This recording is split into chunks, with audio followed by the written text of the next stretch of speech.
What is up, my friends? Welcome to this episode. It is fan-stinking-tastic, and it's going to give you a lot of great info as a creative person, creative leader. I have Todd Henry on the show today, and it's a great chat about all the great things that he has going on and the great books he's written and all that sort of stuff. We're going to get to it in a minute. Listen, I do a free newsletter every week called MyFi Monday. Obviously, it's on Monday mornings, and MyFi Monday is a free newsletter for creatives and creative leaders that's filled with practical information and inspiration. You can go to MyFiPodcast.com to sign up for MyFi Monday. It's free, and it's a quick read, but it's a great way to start your week and to be encouraged. So I encourage you to go to MyFiPodcast.com. You can scroll down, sign up for MyFi Monday newsletter. Also, you can check out back episodes of the podcast. Make sure that you're subscribed. We've had a lot of great episodes back in the fall, and we've got a lot of great episodes coming up. So make sure you subscribe wherever you're at, wherever you listen to your podcast or watch your podcast. And then make sure you're following us on social at MyFi Podcast everywhere. You can follow me as well at Lee T. Baker. Would love to connect with you. Shoot me a message or a DM. But make sure you're following us. And gosh, I can't wait for this episode today. Let's get into it.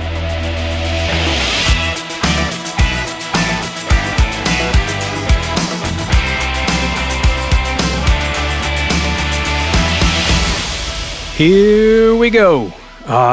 Great episode. One of my favorite people. I fanboy a little bit in this episode. I'm letting you know because Todd Henry is the man. When I was leading creative people for the first time in my life back in like 2005 and 6, I was a few years into my job. There weren't a lot of resources back then to know how to be a creative person in the world, lead creative people in the world, practical things. And so I stumbled across Todd's podcast around 2007, 2008, 2006, maybe. Can't really remember. But I remember listening to an episode going, oh my gosh, it's like this dude's like speaking directly about the things that I'm dealing with on a daily basis. And I was blown away. His first book, The Accidental Creative, blew my mind. I read that book. I made a note. I think I read The Accidental Creative in 2011 or 2012. So it was a bit after it came out. I can't remember when that book actually came out. But he's written a ton of books. Die Empty, Louder Than Words, which I'm in the middle of right now. Herding Tigers, which is a book about leading creative people that I read years ago. The Daily Creative, he wrote, is a daily read. I read that every day. We talk about several of these books. He gives a great summary at the end of the episode. So if you're interested in like, man, all this is really interesting to me, could be a big help to me. He talks about each one of the books really briefly to maybe help you get started reading some of his work. We talk about all this crazy cool stuff he has going on. They've launched a new app around the Daily Creative and all the content that he's made for the past almost 20 years of doing what he's doing. And so we talk about all sorts of stuff, mainly about his new book, The Brave Habit, which I pre-ordered. Can't wait for it to come in. By the time this episode airs, actually, I should have it in my hand. It comes out on January 23rd. And so you'll be watching this later than that. And you can go get that book. I'm going to link up all his stuff in the show notes. So feel free to follow Todd. He's at Todd Henry on Instagram and X. He's the most active over there. And you can keep up with everything that he has going on. You can also check out toddhenry.com.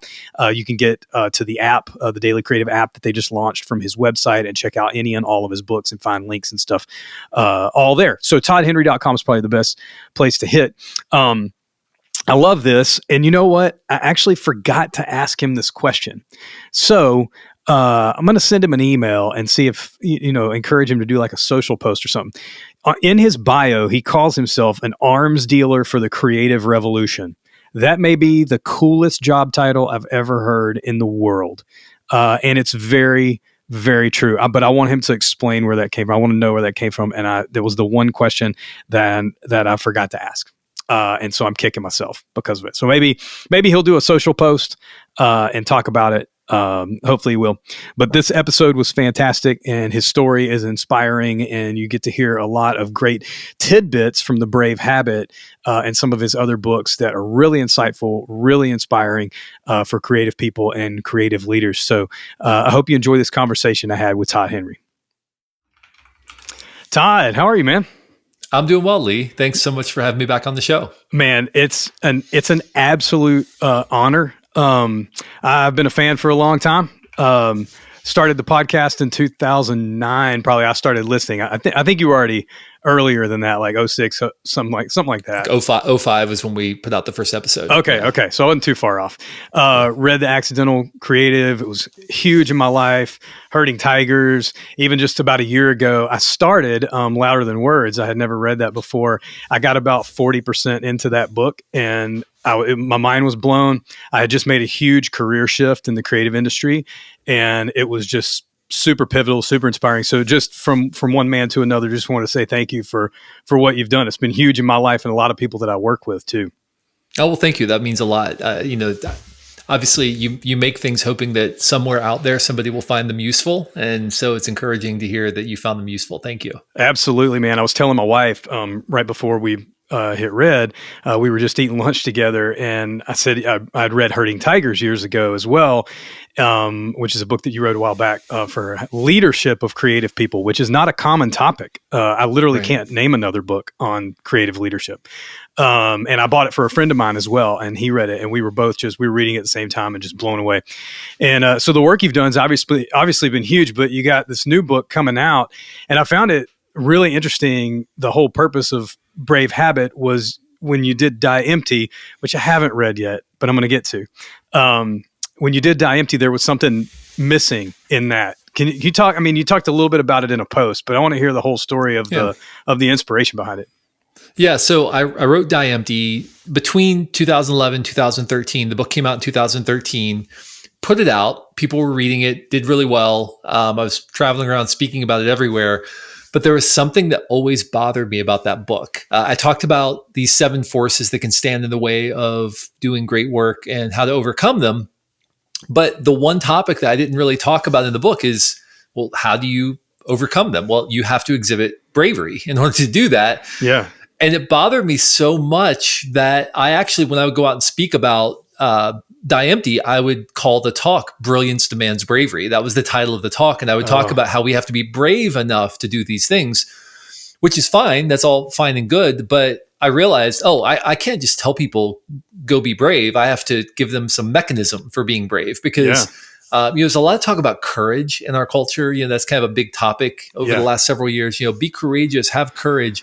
But I always felt like that was a little bit like telling people to be a little bit taller or jump a little bit higher or something. It's good. like, well, nice, but what can I do with that, right? Like, be courageous. Okay. Because it's a virtue, it's a quality, but it doesn't feel very actionable. It feels like something either you have or you don't. Yeah. Bravery, on the other hand, like I can look at somebody and say, that was a brave thing they just did, right? Bravery is, I believe, the active form of courage. And so what I wanted to do is give people some framework to understand not just how to deploy bravery consistently, but also like what are some of the qualities that lead to an environment where you're more likely to be brave. Yeah. And so that was really what I wanted to unpack with the book and really just make it very practical for people. Take this thing of like courage and bring it sort of down to the very practical level of like, okay, what does that mean? How do I rise to the moment in my life and do things that other people might think are crazy, but I know that they're the right thing to do in that moment, even though it might cost me something. That's really what I wanted to do with this book. Yeah, I think it's timely too. This seems to be like a season in culture in a lot of industries, in particular in the creative industry has been my experience and yours too. Was it the timeliness of what's going on in the culture? And what I mean by that is nobody really seems to know what the formula is right now.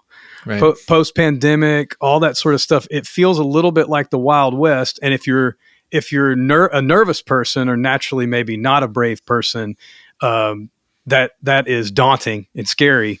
If you can cultivate this, I think it's a positive experience. Was the timing of culture, was that something to do with this, or did it just hit because of the chasm that you referenced in Die Empty and you just wanted to fill that?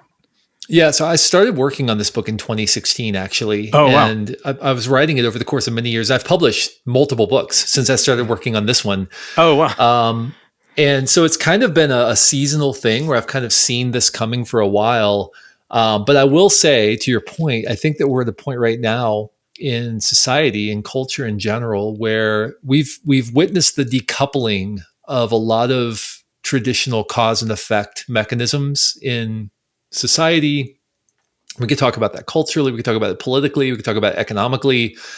Nothing makes sense anymore. Everything is kind of upside down. And so because of that, I think a lot of people are feeling anxiety. I think they're feeling a sense of powerlessness. Yep. And, the whole world, the whole narrative that we're kind of taught from a young age, at least, sort of in the Western world, is like, you grow up, you work hard, you get grades, you go to school, you get out, and then you've got lots of opportunity in front of you, right? And that's kind of the narrative we're taught, generally speaking, right? Yeah, I would say in the Western world. And I think people are starting to see the decoupling of cause and effect in some of those areas. And you could abstract that and say that's the case economically, where we're seeing like, traditionally, you raise interest rates and unemployment goes up, and then inflation goes down, and it's like none of those things seem to be working anymore, right? Yeah, like the Fed's doing everything it can, and inflation's coming down, and interest rates are starting to come down, but like it didn't take a recession to get there, and it's like weird. It's like economically weird. These things are happening. So all of that, I think, plays to this thing of like people are feeling more and more out of control. They have more things in their sphere of concern that are creating anxiety. But as Stephen Covey said, we need to focus on our circle of influence, the places where we can act. And that's where bravery is exhibited. There's nothing I can do about global macroeconomic dynamics unless I'm, president of the United States or like chairman of the Fed or something. But there are things I can do in my personal sphere of influence where I can activate bravery consistently and make the world around me better. And I think if all of us chose to do that consistently, I think it would be a very different world. The fabric of our world would be very different if people chose to act bravely within their sphere of influence. Yeah, I think it's going to take it to figure it out. Somebody's going to have to rock the boat in every industry. I work in the music industry primarily, and nothing's working. The label model's broken. Nobody knows how to deal with the digital service providers, and musicians are barely making enough to live, and it's really discouraging, and nobody knows what's next, and everybody's, wondering how to shake the boat. And so topics like this, books like this, conversations like this are super important for people to have the bravery they need to take that idea that they think is crazy and move forward. I just pre-ordered the book today, so I'm super stoked to grab it and read it and everything. So I think the music industry is a really great example of this, right? Because you had a decades-long model that generally worked really well for the labels, generally worked really well for the artists, generally, because you had a product you were making and you would put out and people would buy it. And the model, as you and I know, I've got some music business experience, right? Like you would sell a record, and that record would have like maybe 4 songs on it that you knew were likely going to get radio play or were going to get attention. They were the singles, right? That you knew were going to do well. And then you probably had like 6 songs that were like co-written by a producer or co-written by a friend of the producer or a friend of the artist, or, and so there's all this sort of like other stuff that often kind of got packaged in with the songs that you knew were going to be great songs, with the intent of like, we're going to keep this whole industry afloat, right? And there are engineers who were coming to produce records who were, or coming to engineer records who were being held up by this entire model. So, you got the economics of the whole system is based on, we put together a thing and then we sell it for $20 or whatever, and people buy it and all these people benefit from that. Well, then you start decoupling these songs and you start saying we're going to sell them piecemeal for 99 cents, or it all becomes single driven. And all of a sudden songwriters are like, wait a minute. Okay, this is, where are the economics of the industry? And then all of a sudden you get to a place where you can't even sell records anymore. You can't even sell singles anymore. Now it's all based on streams. The industry was set up perfectly for the artists and for the industry and for the labels, but it wasn't set up well for the consumers. So somebody came in and realized, I can create something that's better for the consumer, but at the expense of the industry. So I think the brave thing that needs to be done moving forward is, how do we create some mechanism that is good for the artists and for the ecosystem and supports the ecosystem, and also is good for the consumer? And that's probably going to mean the consumer is going to have to be willing to say, I'm willing to pay some money for the things that I value. I have a friend, Thad Cockrell. I'm actually interviewing him tomorrow for my podcast. Thad just put out a record. Yeah, I love that. He's charging $99 for his record. It's $99 to buy the record, but he's like, I'm, if you want great music, I'm going to produce the great music, and I'm going to trust that you're going to be willing to pay for the music that you love. That's awesome. What I'm going to, instead of like, I'm going to try to make it a mass success and try to, no, I'm going to find the people who want great music, and I'm going to ask them to pay for it. But you know what? I'll make you something really great if you're willing to pay me to make it for you, kind of thing. And I think that's a very brave thing that he's doing. Yeah. I mean, I'm doing something similar with my podcast. We just completely demolished 18 years of work and started over with episode 1 because I realized like I'm not doing the thing that I would be doing if I were starting over. So, well, then why am I not doing it? Why am I doing it the way I'm doing it? So we demolished 18 years of work and started over. I think bravery doesn't always mean completely reinventing everything, but bravery definitely means listening to that little voice, that hunch, that intuition that says, you probably should be doing this differently, and being willing to listen to that, or being willing to follow that intuition wherever it leads. Yeah. And it's okay to fail at it and be brave again, like make a mistake, and it's fine. Everybody's in this season. And so, man, I think this book is going to be huge. I think the podcast is going to be huge. The snakebite episode, which was the first one, I believe, was great. I just was exploring a little bit when I was doing, prepping for this episode, about the app and the things that you're doing with that. Talk a little bit about that, because I thought that was a really cool concept. Yeah. So the other thing that comes with this brave decision that we're making to get rid of 18 years of work is like we're getting rid of an entire back catalog, which amounts to a lot of downloads. I mean, our podcast has tens of millions of downloads at this point. Jeez. We're getting rid of that back catalog, which was still a consistent performer, and we were advertising. So basically, we've completely gotten rid of advertising as a revenue model, and instead we've built an app. And sort of similar to what Thad is doing, we said, listen, we're going to make some great stuff for you, and we're going to build this app that's going to be really valuable on a daily basis. It's going to serve up daily prompts and challenges and like bonus material and 18 years of back episodes of the podcast and courses and all this stuff. And we're going to trust that people are going to be willing to say, I will pay to support this show. I'll pay to support the app because you're giving me so much more than I'm getting in return. So that's kind of the bet that we're making. And it's a bit of a brave bet because honestly, giving up advertising amounts to what would be a really good salary for someone, right? And we're basically just foregoing that. We're just saying, we're going to drop it. We're going to burn the ships and move forward. But it's the right thing. It's what I would be doing if I were starting over again. It's how I would be doing it. And I can't, in good conscience, write a book, Lee, called The Brave Habit and challenge people to be brave in their work. And then in my own work, know that I'm like kind of coasting and phoning it in. I can't do that. So that's why awesome, all this is happening at the same time. That's why I'm reinventing everything all at once. Yeah, it's fantastic, man. Have you always, obviously, I mentioned earlier, I discovered the podcast in like 2007, something like that.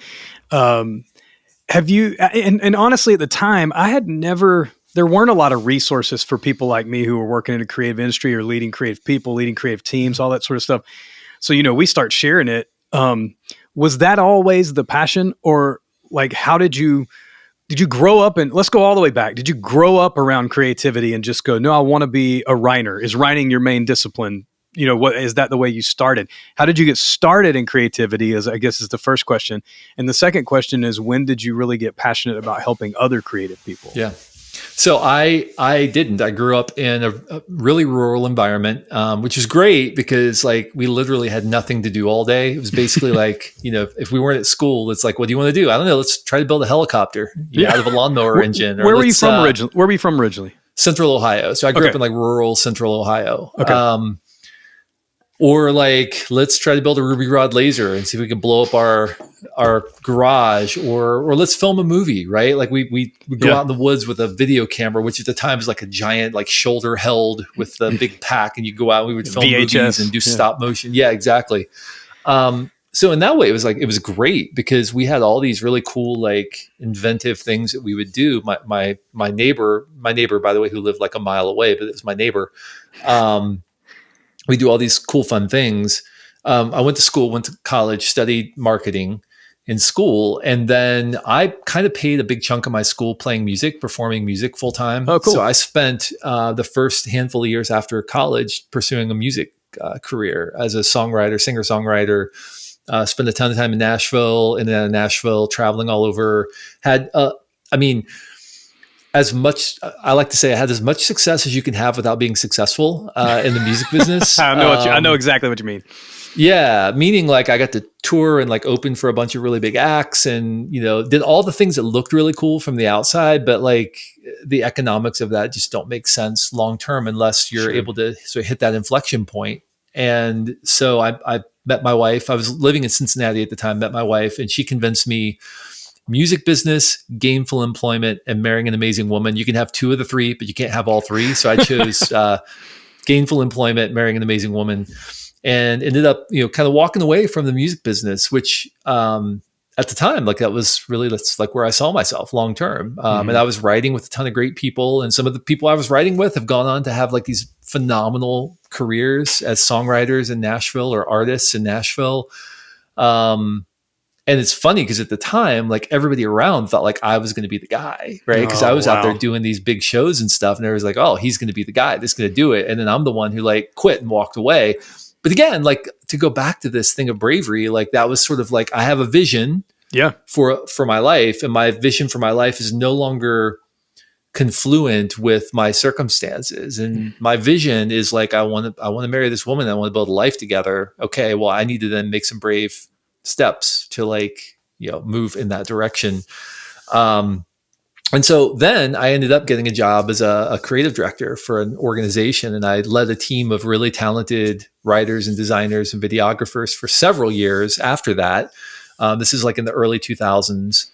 And right around 5 or 6 years into that is when I got the idea for the podcast, because I was trying to figure out like, how do I keep these really talented people, some of whom were doing work that people would even know, right? Like doing this incredible work, but how do I keep them engaged and fresh? And I would go to my other creative director friends at companies and say like, "Hey, how are you keeping your team engaged? What do you do when they burn out?" And they're like, "What do you mean?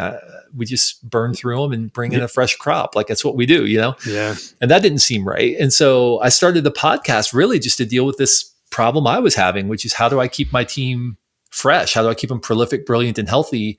And I was figuring some stuff out that was working. So I wanted to share it. And I did. I shared it, put it out, kind of forgot about it. The podcast took off unbeknownst to me. There were thousands of people listening to it all of a sudden. And I started getting these emails and invitations to like go speak at companies and at events and stuff. And that was really weird to me because I was still like leading a team, So I was taking vacation time to go speak at conferences or companies. And then long story short, because there's a bunch that happened, but ended up getting a book deal with Penguin Random House for The Accidental Creative. And that was the point at which I realized, okay, I need to make a move and step full-time into doing this. And so that was what happened. And about a year later, the book came out. So that was kind of my journey. I really started the podcast at the time called The Accidental Creative to scratch my own itch, to sort of help me solve the problem of, how do I keep my team healthy? And then it turned into something I didn't anticipate. I'd stepped into something I didn't anticipate stepping into. Yeah. Was there a point? That's amazing. Thanks for sharing. I didn't know that you had background in the music industry. So at least that. I know you mentioned it a couple of times, either in podcasts or books or something. So vaguely I knew, but not to that degree. Was there a time, I guess, after you stepped into the full-time writing thing, you get the deal with the publisher, you write The Accidental Creative. Was there a time, I'm sure there was, but one that comes to mind where you felt like, I should not have done this. I made a mistake. I left that gainful employment behind that I got into when I got married, and I'm concerned, I'm anxious, I'm worried. You took the leap, and now it's like, oh no, did I do the right thing? So this is something I actually talk about in the book, right? As well, that bravery isn't always brash action, and it's not boldness. Boldness and bravery are not the same thing, meaning we tend to think that people who make bold leaps into the unknown are brave people, but sometimes that's actually its own form of cowardice. Sometimes making a bold leap without planning first is absolving yourself of responsibility for the outcome of your decision, right? Because if I'm strategic and I think it through and I calculate and then I make a leap, well, then it's all my fault. But if I make a bold leap, then I'm sort of, I abdicate my responsibility because, oh, well, it just didn't work out. Yeah. So my wife and I had done a number of years of planning, actually, to get me to a place where I was ready to make that leap, because I wanted to do it in like 2007, but it wasn't right. And so for my stakeholder, I had to ask, okay, what will make you feel good about me making this decision? And that's not, by the way, that's not cowardice. That's wisdom. That's it's wise. Yeah, it's right? wise. Yeah. And so she said, well, we need to have X amount of dollars in the bank. So we know that if you do this and then it doesn't work out, that we have time to figure out a plan B. And then we set some marks for like, what does success look like in year one if I do make a leap? And so we hit that mark. And once we hit the mark, I was like, I think I'm ready to go. And she said, well, we made an agreement, so go for it. Make the leap. Had we not had that conversation, I think it would have been a much more difficult process. I think it would have been much more tumultuous, but because we strategized and had a plan, we set some parameters around the leap. It was still brave. As a matter of fact, it was probably the most brave thing to like have that conversation and delay that leap. Actually, sometimes bravery means waiting. Yeah. It doesn't always mean acting. Sometimes bravery means letting go. Like I talked about my music business things, like letting go of that so you can move forward.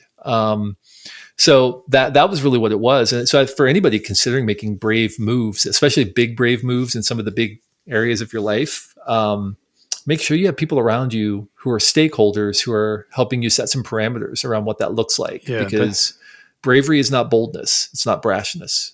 Yeah, that's super wise, man. Those first few months after you took that leap, were you feeling pretty confident? I mean, I know you had a publishing deal at the time, but right. I know it takes, anytime you take a shift, and I guess I'm asking these questions because the book is about bravery. Right. And my own personal story, in the last couple of years connects to this too. But so I'm maybe asking some of these personally as well. But I know a lot of creative people in these tumultuous times when we're all trying to figure out what's next, and it's going to take some brave people to do that. Those first couple of months of you shifting, was there a lot to get used to? And maybe it's just the flow of your day. Maybe your circle of people that you were around changed. What changed that you went, yeah, that took some time to get used to? Well, I think it was, the beauty of building something on the side, which, by the way, people who are listening who are doing something on the side and you think, oh, I want to go do that full time. Wouldn't it be great if I could do this full time? Just realize that the moment you do that, suddenly it goes from being something where you can kind of dream, and if it works, great. If it doesn't, it doesn't, to now you have a responsibility to build this thing because this is your main thing. And maybe some of the joy that you took in it when it was a sideline project suddenly disappears. It evaporates because now you have all the logistical problems of making it work. I left my job with $5,000 of guaranteed income on the balance sheet, right? Or not the balance sheet, the income statement, but anyway, but that was not something that made me nervous. I mean, I had a little bit of money from the book advance. We had the money saved up that we'd agreed to, but I only had $5,000 of client income on the books. And most of what most of where I make my money now is speaking and teaching and training and working with companies or speaking at events, things like that. But I wasn't nervous. I wasn't worried because I knew I had the capacity to do it. But it is, I mean, I had 3 kids. I was married. I was the sole breadwinner for the family at the time. I mean, it was really, I would say it was a nerve-wracking moment for sure, but it was the right thing. And that's the thing, like about bravery.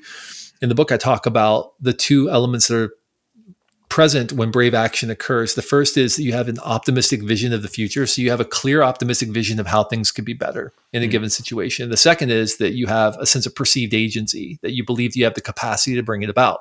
Doesn't mean bravery will happen, but those are the 2 elements that tend to be present when brave decisions are made.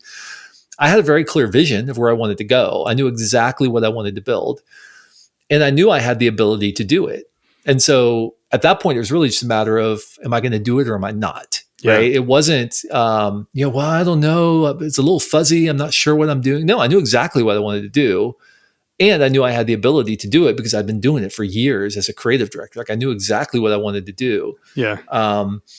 So I think, and also, by the way, it might not have worked, and you cannot discount the role of market forces and luck and all kinds of things. Like the book did really well. My first book did really well, and that really opened up a lot of doors.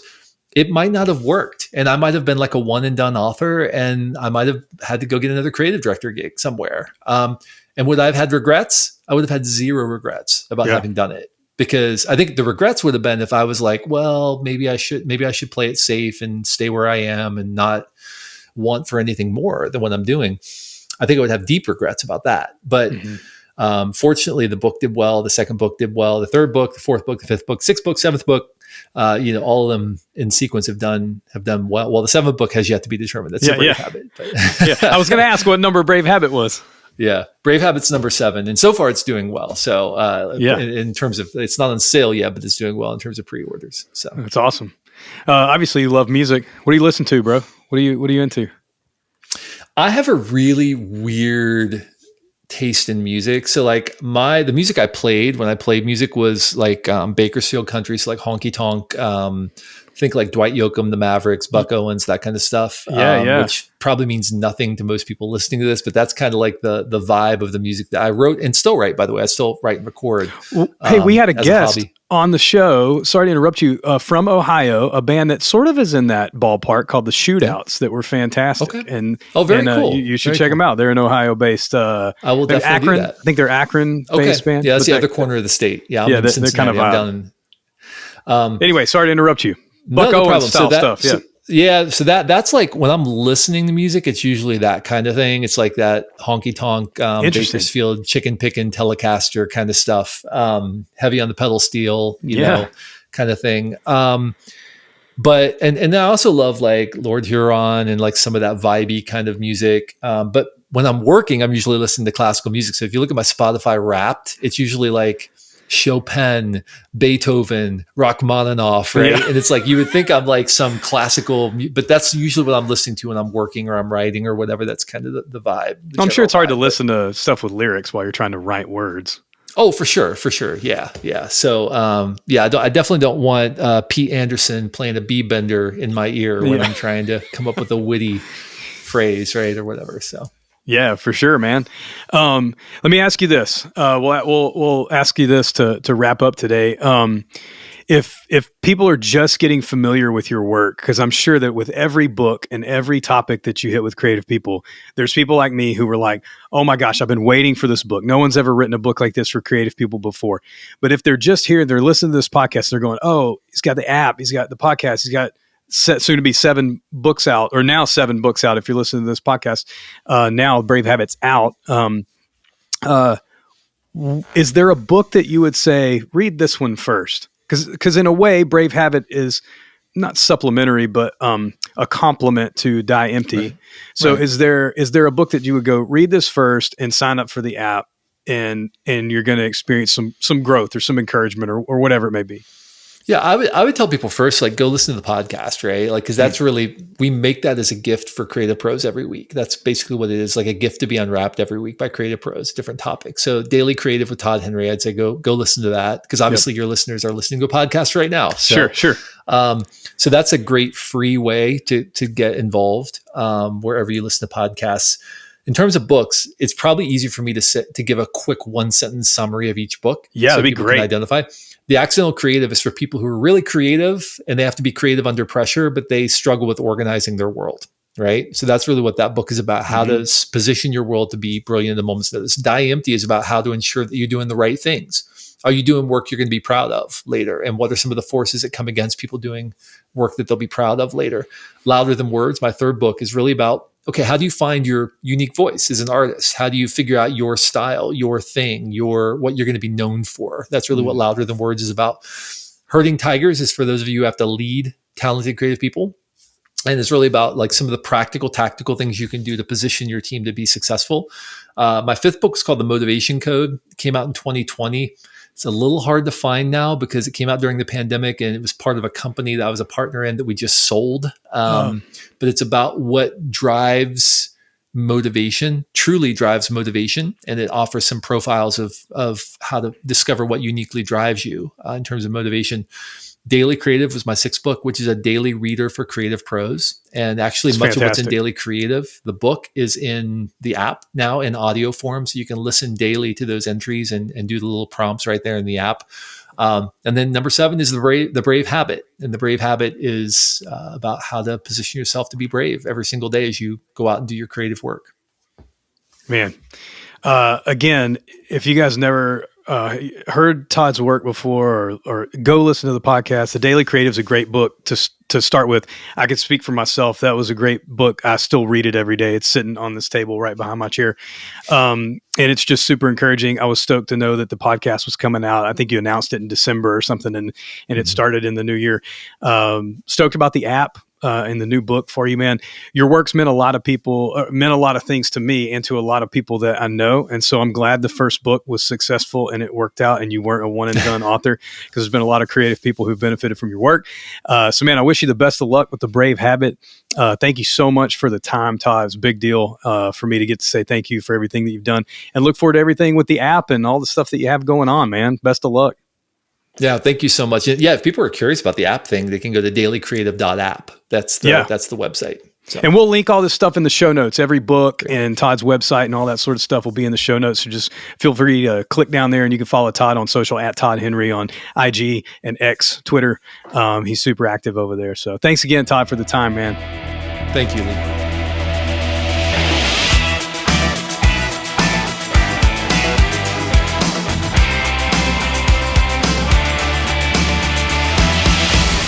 Just amazing. I cannot wait to get into this book, The Brave Habit, and to finish Louder Than Words. I shared a little bit about my interaction with the book, Louder Than Words. I read up to about half of it, and I was so inspired. It got me cooking on some projects I was working on, and then I just haven't picked it back up to finish it, and I should. But it was super inspiring, and so many of his books and podcasts and blogs and all that stuff they've been so inspiring to me. Thank you, Todd, for being on the show. Please check out toddhenry.com and follow Todd at Todd Henry on social media. Check out the new Daily Creative app that he has going on. If you didn't get a chance to pre-order The Brave Habit, hit up your favorite bookseller, go get The Brave Habit, check it out. Or if one of his other books appealed to you, go grab it. I have never picked up read anything that Todd's done that I haven't been blown away, encouraged, helped, inspired by in some way. So I'm super honored that Todd was on this episode of the show. Really grateful for all the work that he's done.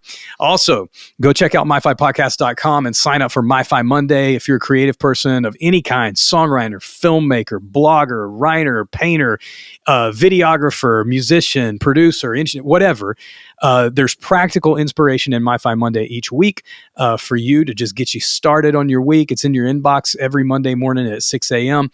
Along with some practical information. There's some people that I follow. There's always some cool stuff that I found. Some of my favorite things that I use on the daily as a creative person. And I think you'll dig it. There's a lot of great responses. We've been doing the newsletter for a few months now, and a lot of great responses to that. Make sure that you're subscribed wherever you're at to the MyFi Podcast.